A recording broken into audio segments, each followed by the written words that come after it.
Hey, good morning, everybody. October 6th, 2020, and starting to clean out the garden beds. I was waiting a while for these marigolds to kind of dry up and die off so I can take the seeds. So I harvested a few now, and let me I'll harvest a few more, and then I want to clear out the rest of them because I want to start getting these beds ready for winter. I got some cover crop I'm going to put down. So what I'm doing is I'm picking out the dead ones that are all dried up. Here's one that's not quite dry, but I'm going to take that anyway. And then we'll take the marigold seeds out of here. So I got a bunch of different varieties. This is a really pretty one. I've got some like giant ones over here. These ones are not quite dry yet. I already picked a few of those. So I'm trying to get a mixture of the varieties. And then I'm just going to sprinkle them around the outside of the bed, outside of the garden. And look at the size of these marigolds. I mean, it's in my hand. That's a huge marigold. It's beautiful.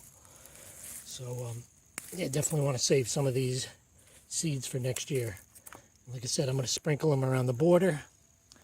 Look at that. That's a beautiful marigold plant. Let's see if I can stake that up. Hold on, I'll be right back. Yeah, that's a nice marigold. Anyway, yeah, so I got a bunch of these. I don't know if those are called French marigolds. I'm not too sure. I bought a couple of different varieties. I had some seeds from last year, plus I bought some at the garden center. So, not too sure, but I'm going to sprinkle them around the border. It'll make it a nice border around the garden, and hopefully it keeps some critters out next year. And a lot of squirrels. I don't know if the squirrels don't like marigolds, but anyway, I'll get some seeds. I'm going to pull these guys off and let them dry out. And here's a nice one.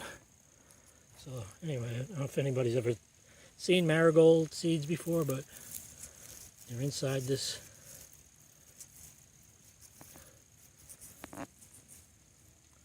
There they are. It's kind of white on the tip and then black, and those are the seeds. So just inside this one seed head,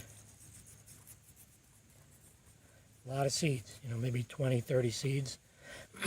So you could imagine how many marigolds you'll have if you let these all drop their seeds in your garden. But anyway, that's what I'm going to do today, and then I'm going to try to I still have some leeks and scallions and onions and radish. The peppers are still producing, so I'm going to leave them in a little longer. Kale. The eggplants, I pulled out most of them. I got one more there. And then I'm going to try to just even out these beds, throw a layer of compost, homemade compost on top. And then I'm going to put down some cover crop on half of the beds. I'm going to try half the beds with cover crop, and then I'm going to tarp half of the beds. So I want to see which ones come out better next year. So that's my my task for today. Hope everybody's having a great autumn, and we'll see you soon. Look at those marigolds again.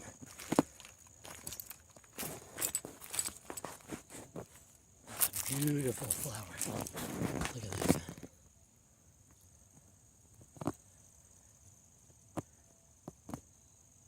Have a great day, everybody. Here's another little interesting thing I just saw. I noticed that the, I guess the lifespan of the flowers as they're nice and prolific like this, and then start to dry up and die off. And then, let's see if we can find one a little bit drier there.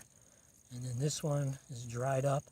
And then it looks like they start to, let's see if you can see, start to turn upside down so as to drop the seeds.